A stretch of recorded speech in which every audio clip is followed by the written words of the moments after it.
Now, this ought to be the party line. We ought to turn the other cheek. We ought to just say, well, the reason the Republicans haven't won any elections except Eisenhower, and Eisenhower didn't mess around to this trash. He was a national hero.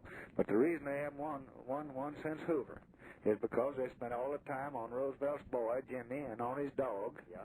And they spent all their time on Truman and Margaret and the music critics. And they spent all their time on Kennedy and his religion and other things, and they just haven't won one. And if they don't stand for something, hell, if they just come out here and talk about revival of the corn tassel, or come out for Tom Watson watermelons, it'd be something. But they just, by God, against things, against everything, and trying to smear and fear, and that you have no alternative. The St. Louis Post-Dispatch man asked me today, he said, what Republican frightens you the most? I said, well, not any of them now. When one of them comes out and said, this is what I stand for, and gives me a foreign policy, and said, here's what I'm for, and then he gives me a domestic policy and said, here's what I'm for, here's what I'm for in the field of education, in the field of manpower, in the field of training, in the field of civil rights, then I'll get scared. Because even if it's different from mine, they'll have a choice. But now they haven't any choice because we're the only ones to stand for anything. They're just against things.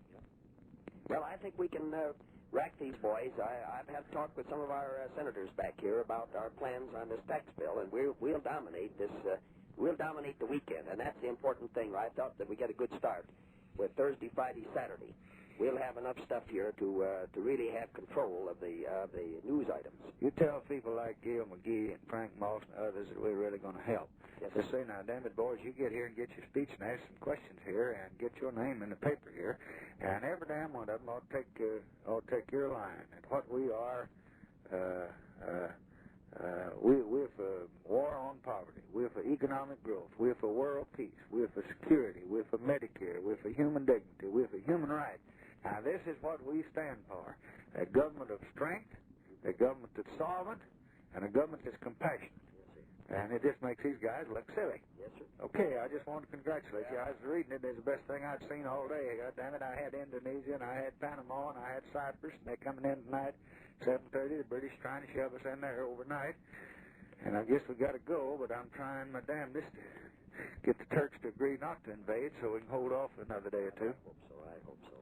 Well, I just got back here after we'd had that visit over there. These press boys were all waiting up here to see me. So you just ought to hit it tomorrow. Just every day you ought to say the Democratic Party is the one party left for America because the other fellows don't stand for anything. That's right. I just, God pity them, for they know not what to do. I just feel sorry for them because what do they stand for?